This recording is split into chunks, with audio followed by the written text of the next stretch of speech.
Nunca pensé que contaría esta historia en voz alta. Es de esas cosas que entierras tan profundo que esperas olvidarlas, pero nunca se van. Todo comenzó con una casa, no una de esas mansiones góticas de película. No, era una casa normal, en un suburbio, tranquilo, de esas con jardín delantero y valla blanca. Mis padres la compraron como la casa de sus sueños. Para mí, desde el primer día, fue el inicio de una pesadilla. Mi hermana pequeña, Sofía, tenía 7 años cuando nos mudamos. Era una niña dulce, siempre con una sonrisa pegada a su oso de peluche, al que llamaba Bruno.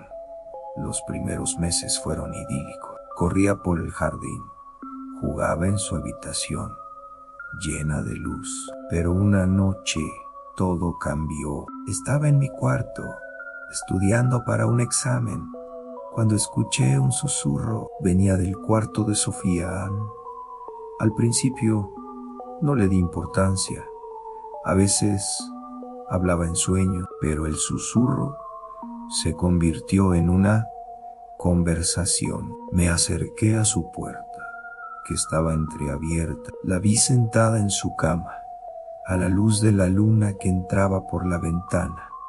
Estaba hablando con Bruno, su oso. Eso no era raro. Lo raro era la voz que le respondía. Era una voz grave, rasposa, que parecía salir de la nada, justo al lado de ella. No entendía las palabras. Sonaban como un idioma antiguo y gutural. Me quedé helado. Sofía reía, una risa infantil, pero la voz que le respondía no tenía nada de infantil. Era fría, malévola.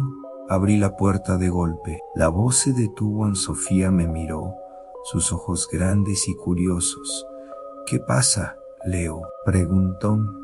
Le dije que había escuchado ruidos. Ella solo abrazó a su oso y dijo: estaba hablando con mi nuevo amigo. A partir de esa noche Sofía cambió. Dejó de jugar en el jardín. Se pasaba horas encerrada en su cuarto, en la oscuridad, susurrando con su amigo. Empezó a tener pesadillas terribles.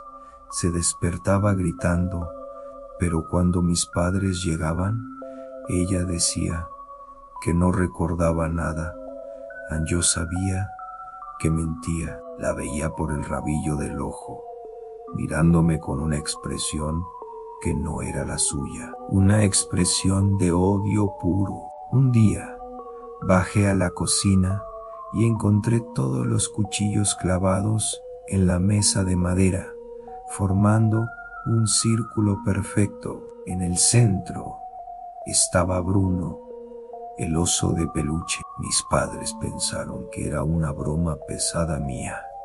Me castigaron, me gritaron, pero yo vi la sonrisa fugaz en el rostro de Sofía, una sonrisa torcida y maliciosa. Los susurros en su cuarto se hicieron más fuertes. A veces, por la noche, escuchaba golpes en las paredes, como si algo grande intentara salir. Empecé a dormir con la puerta cerrada con llave.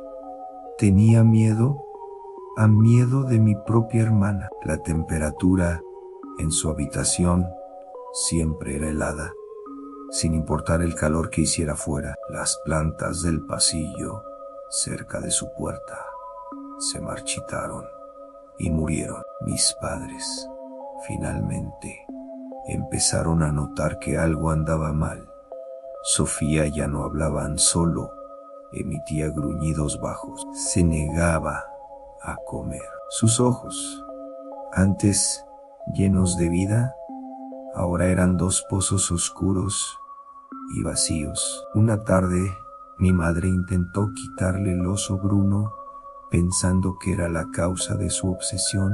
Lo que pasó después todavía me hiela la sangre. Sofía lanzó un grito que no era humano, un rugido gutural que hizo temblar los cristales de las ventanas. Se abalanzó sobre mi madre con una fuerza imposible para una niña de 7 años. La arrojó al otro lado de la habitación como si fuera una muñeca de trapo. Yo corrí a ayudarla. Sofía se giró hacia mí. A su cabeza se inclinó en un ángulo antinatural y su cuello crujió. «Déjala en paz», dijo con esa voz grave y rasposa que había escuchado la primera noche. «Ella es mía. Ahora no era Sofía, era algo más, algo antiguo y terrible que se había apoderado de ella». Mi padre entró corriendo y entre los dos logramos encerrarla en su habitación. Desde adentro escuchábamos los golpes, los rugidos, las blasfemias en un idioma que ninguno de nosotros conocía. Desesperados, mis padres contactaron a un sacerdote. El padre Damián era un hombre mayor, con ojos cansados, que parecían haberlo visto todo. Cuando entró en la casa, se detuvo en seco. «El mal reside aquí», dijo en voz baja. «Le contamos todo». Nos escuchó con paciencia, sin juzgarnos. Cuando terminó, nos miró y dijo: «Su hija no está enferma, está poseída». El ritual del exorcismo se llevó a cabo una noche de tormenta. El padre Damián, mi padre y yo entramos en la habitación. Sofía estaba atada a la cama, pero se retorcía con una fuerza sobrenatural, las cuerdas casi cediendo. La habitación estaba helada. El aire olía a azufre, a podredumbre. El sacerdote comenzó a rezar en latín. La reacción fue inmediata. Sofía, o lo que fuera que estaba dentro de ella, empezó a gritar. Su voz se multiplicaba, sonando como un coro de almas en pena. Los objetos en la habitación empezaron a levitar. Libros, juguetes, la silla del escritorio, todo volaba por el aire. Una lámpara se estrelló contra la pared a centímetros de mi cabeza. La cosa dentro de Sofía se burlaba del sacerdote. Le contaba sus pecados más oscuros, secretos que nadie podía saber. El padre Damián no flaqueó, continuó rezando, su voz firme a pesar del caos.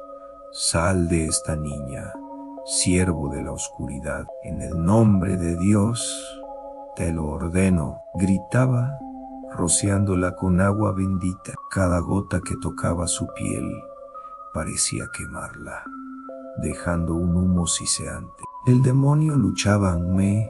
Miró directamente sus ojos.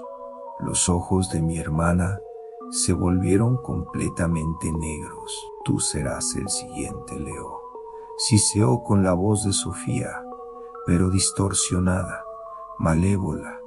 «Conozco tus miedos, sé lo que te hace gritar en la noche».